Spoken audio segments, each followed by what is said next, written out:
You know, a traumatic brain injury, it isn't just a single event. It's not just a moment in time. It's really the start of this long, incredibly complex, and often hidden journey of recovery. So in this explainer, we're going to dive into the amazing new science that's completely changing what's possible for people on that path to healing. Okay, I want to start with just one number, 74 million. Think about that for a second. It's a staggering figure, right? Almost impossible to wrap your head around. But what does it actually mean? Well, that is the number of people worldwide who face a traumatic brain injury. And not just once. This is every single year. So we're not talking about some rare thing here. This is a massive global health issue, and it impacts millions of lives, families, and, entire healthcare systems. So, once a patient makes it through the initial injury and is stabilized in the hospital, you might think that's the hard part over. But really, that's just step one. The real question, the one that drives everything we're about to talk about, is what comes next? Because that path to recovery, that's where the real work begins. All right, so to really understand this journey, we have to first get a handle on the sheer scale of the challenge. Let's take a look at just how wide-ranging the consequences of a TBI can be. See, a TBI doesn't just hit one part of a person. It can ripple out and affect every part. Physically, you're talking about disrupting coordination, balance, simple things we take for granted. Cognitively, it can create these huge hurdles with memory, attention, problem solving. And then emotionally, it can lead to so much frustration, depression, even social isolation. When you add all that up, the result is this profound drop in someone's quality of life and their ability to just participate in the world. Okay, so when you're faced with a problem that complex, where do you even start? Well, the answer is pretty clear. You absolutely do not do it alone. Recovery, when it comes down to it, is a team sport. And this is such a critical point to understand. Every single brain is different, right? And every single injury is unique. So it stands to reason that the recovery plan has to be too. There's just no one-size-fits-all cookie-cutter solution here. It absolutely has to be a coordinated, multidisciplinary effort to have any real chance of success. And this image here, it really shows that ideal recovery team perfectly. Look how it all revolves around the patient. That's key. You've got specialists coming in from every angle. Neurologists figure out the diagnosis, psychologists help with the cognitive and emotional side, and then you have physical and occupational therapists to help regain those essential daily skills. And the most important part, they don't work in their own little silos. They're all talking, collaborating, and building one single, personalized plan for that patient. And that really gets to the heart of the whole philosophy here, which is patient-centered care. It's not about forcing someone into a generic program. It's all about tailoring the therapy to that person's specific cognitive profile, what they need to function day to day, and, maybe most importantly, what their personal life goals are. What do they want to get back to? That focus on the individual, that's what makes all the difference. Okay, so we've got this amazing multidisciplinary team. But what's the scientific principle they're all working with? I mean, how does the brain actually heal itself? Well, the answer lies in one of the most incredible properties of our biology. Neuroplasticity. Honestly, you can think of it as the brain's innate superpower. It's this amazing ability to reorganize itself, to form new connections, and to literally find new pathways around damage in response to injury or even just learning something new. And that's what rehabilitation is all about. It's the process of actively guiding and harnessing that natural healing ability.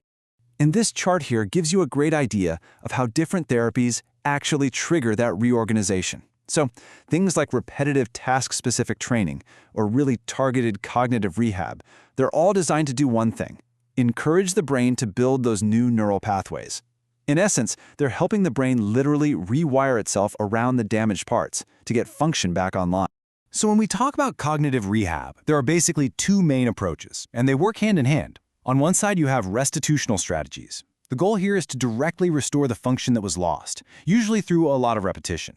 But, sometimes that's just not possible. So on the other side, you have compensatory strategies.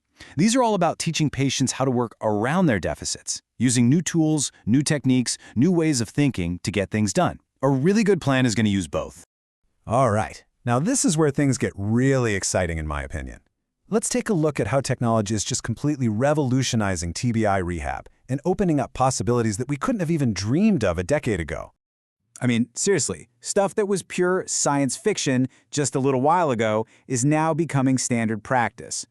We're talking about technologies like virtual reality, AI, and robotics being woven into every single phase of rehabilitation, from the initial assessment and planning all the way through to the actual therapy and monitoring progress. Let's just take virtual reality, for example. VR is a total game changer. Why? Because it lets therapists create these safe, totally controlled, and, importantly, endlessly repeatable environments, so a patient can practice complex, real-world skills, like crossing a busy street or navigating a grocery store without any of the real-world risk. It's engaging, it's motivating, and the bottom line is, it works. And we can actually measure the results. The research is showing that integrating VR can lead to a 20 to 30% greater improvement in key areas like attention and executive function when you compare it to standard therapy. And listen, that is not just a number on a page. That's a massive, life-changing difference in someone's ability to plan their day or focus on a conversation or maybe even get back to work. And hey, the innovation doesn't stop with VR. On one hand, you've got things like robotic therapy. This uses machines to provide really high-intensity, repetitive motor training, and it's leading to significant gains in things like walking speed and arm function. Then, on the other hand, you have telerehabilitation, which is breaking down geographical barriers. It's bringing expert care directly into a patient's home, and the crazy part is, the outcomes are often comparable to in-person therapy. So, with all of this incredible progress happening, you have to ask, what's next? What's on the horizon? Let's look at the absolute cutting-edge science, but also be realistic about the very real challenges that are still ahead on this road to recovery.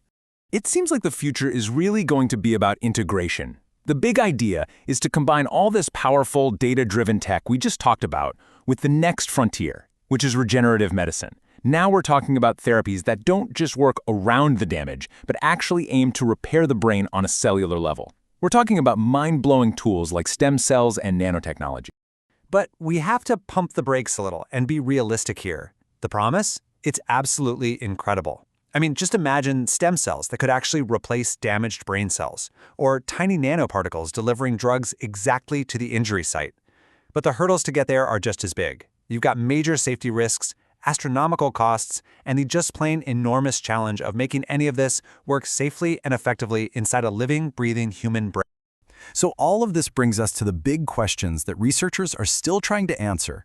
We need long-term studies. Do these therapies actually last a lifetime? We've got to get way better at personalizing treatments, especially for those really complex cases where a TBI is combined with something like PTSD. And, this is a big one, we have to figure out if all these amazing new tools are actually cost-effective and accessible to the people who need them. So let's bring it all together. TBI recovery. It starts with a single moment, a single injury, but it unfolds into this incredibly complex journey. And it's a journey that absolutely depends on three things: teamwork, the unbelievable resilience of the human brain, and that constant driving force of scientific innovation. And that leads us with one last really vital question. We're developing these amazing, almost futuristic tools to help people recover. It's incredible. But remember that number from the beginning? 74 million people every single year. How do we bridge that gap? How do we make sure that every single one of them has a real chance to access the care they need to heal? That, right there, is the challenge that lies ahead for all of us.